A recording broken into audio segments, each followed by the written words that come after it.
Today I'm doing a quick reading on the energy that's coming into your life and the energy that's leaving your life based on the proximity of cards to the moon card.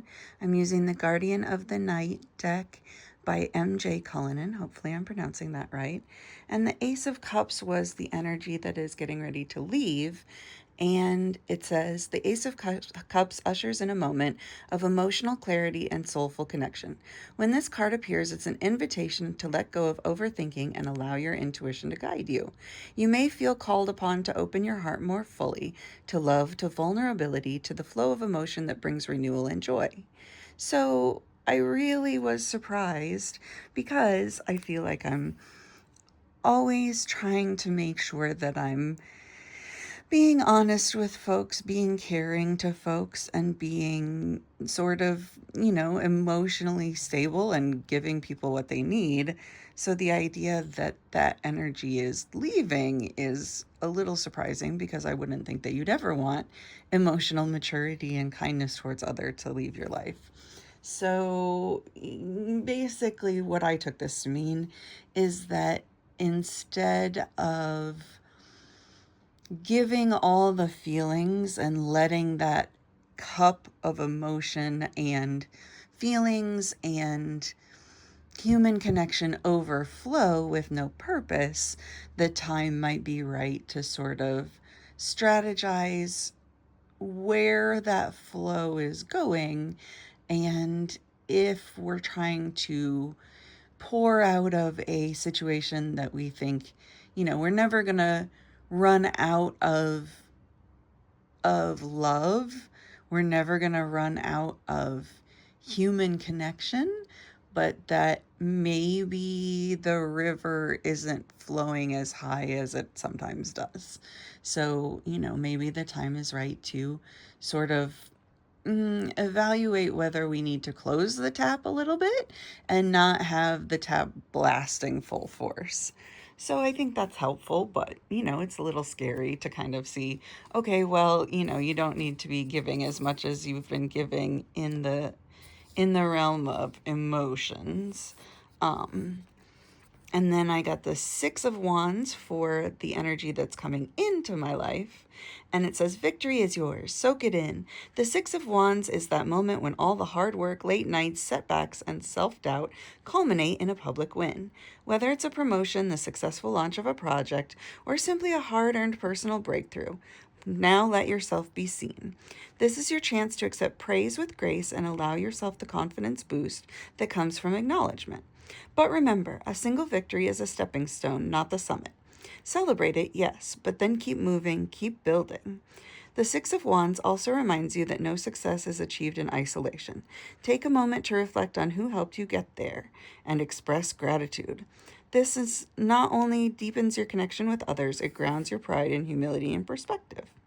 The Ace of Wands can also mark your emergence as a leader, someone whose journey now lights the way for others. But be mindful of the shadows. Over-identifying with the wind can lead to arrogance or the fear of failure that keeps you from evolving. If the praise feels empty, ask yourself if you're chasing recognition instead of purpose. I really think that's interesting because I do think a lot of people with, sort of imposter syndrome and things like that have trouble accepting praise because they think they don't deserve it.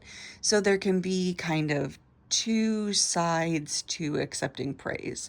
Are you not accepting it because you think that you don't deserve it, or are you not accepting it because you think that you are now the king of everything and you don't have to listen to the petty opinions of others? But I do like the idea that this energy is coming next for us because it sort of gives the idea that, excuse me, that, a life is built on continuing to work towards significance, continuing to work on nurturing the relationships that you care about, and making sure that the people who have helped you know how much you appreciate them.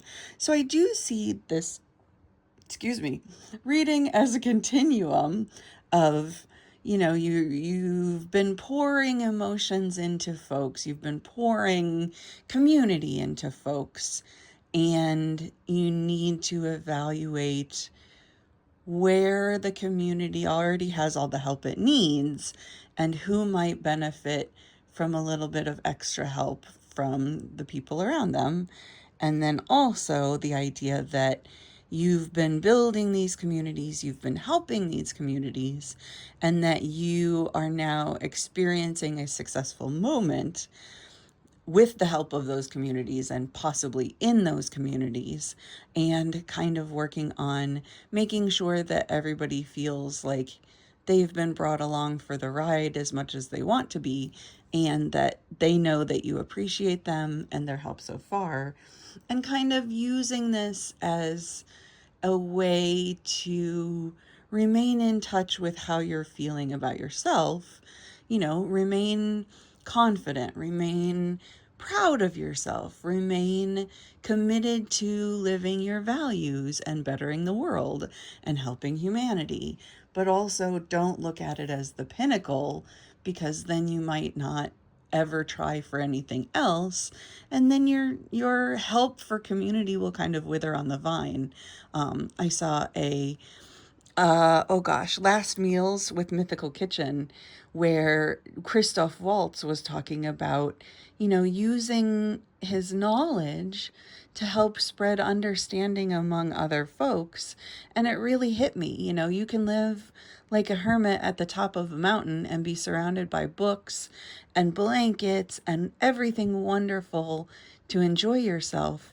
But if you're not sharing what you're learning from those books with other people who might need help, then you're not growing. You're sort of withering on the vine. So overall, I thought this was a really good reading. It helped me. I hope it helps you. And I hope you have a wonderful day or night whenever you're seeing this, as awesome Asotero would say. And I am sending you all the blessings, just like Firefly Tarot would say. And I just want to take a moment to say thank you for watching this. Thank you for giving me your time. And thank you to everyone who's ever helped me achieve anything, because we all do it together. Take care. Bye-bye.